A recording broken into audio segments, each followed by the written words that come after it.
o que me salvou foi ter referências. Por quê? Porque assim, eu errava, eu sabia que estava errado, mas eu não tinha desculpa para continuar errado. Porque o cara, quando ele perde uma referência, né, quando o pai dele é um adúltero, quando o pastor dele é pego num caso, quando ele perde a referência, ele tá em pecado e ele diz, eu posso continuar pecando, porque fulano pecou, sendo pastor, meu pai é assim. Quer dizer que se esses caras que eram para ser referência são assim, eu também não tenho... Não, é impossível viver uma vida santa. Porque o cara tem isso na mente, né? É impossível casar virgem, é impossível viver uma vida santa, é impossível não se contaminar com isso, é impossível não se contaminar com aquilo. E o cara vai com essa consciência até que ele vê uma referência. E a referência é o cara que conseguiu fazer.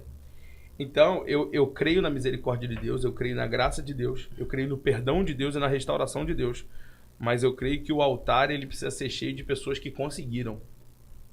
Pessoas que são exemplo de que fizeram um bom uso da misericórdia e não um mau uso da misericórdia. A gente vê os altares cheios de pessoas que fizeram um mau uso da misericórdia, né? Que toda vez que Deus teve misericórdia, ele abusou. Como é o caso de Sansão. Sansão se prostituiu com prostituta. Dalila foi a segunda esposa dele, já não foi a primeira. E a primeira também tinha sido filisteia. Ou seja, o cara estava recorrentemente fazendo a mesma coisa. E um cara que está recorrentemente fazendo a mesma coisa, ele é digno de misericórdia? Amém, que seja digno de misericórdia. Mas ele não é digno de ser exemplo.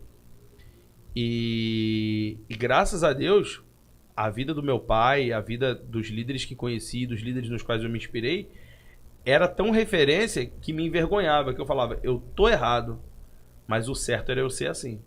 Então você tá errado, mas você sabe que você tá errado, né? Então você procura... Eu tinha uma foto na minha casa, tinha um cara que eu admiro muito até hoje, pastor Sóstenes Mendes. Ele é um cara lá de Belo Horizonte, de uma igreja chamada Projeto Adoradores. E eu conheci ele há muitos anos atrás, eu era pequeno. Ele sempre foi um cara muito tradicional. Ele tocava teclado, mas sempre aquelas músicas bem... Nunca nada muito moderno, né? Mas eu sempre gostei muito. E eu admirava muito a maneira como ele... Admirava ele em tudo. E ele parece um pouco comigo. Ele é moreno, cabelo liso também. E eu tinha uma foto que eu tinha tirado com ele, numa época, inclusive, que tava muito na moda esse negócio de não tiro foto porque não sou artista. Tinha esse negócio, eu sou adorador. Sim. Adorador sem face. Aí tinha os caras que tocavam de costa pra igreja. Tinha esse negócio todo.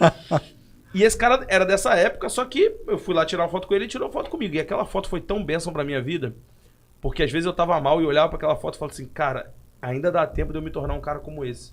Eu preciso me tornar um cara assim. Meu Deus, referência, né, pastor? Então, assim, é o poder de uma referência, né? Você que tá pensando em divórcio aí, você que tá pensando em quem sabe, dar uma escapulida pra dar uma aliviada do dia a dia, lembra que você não tá fazendo isso só com sua vida, mas tá fazendo isso com a vida dos seus filhos também. E o preço para eles vai ser dobrado se você não tiver a hombridade de pagar o teu preço agora. Então paga o teu preço pro teu filho, pelo menos ser livre desse peso de não ter uma referência.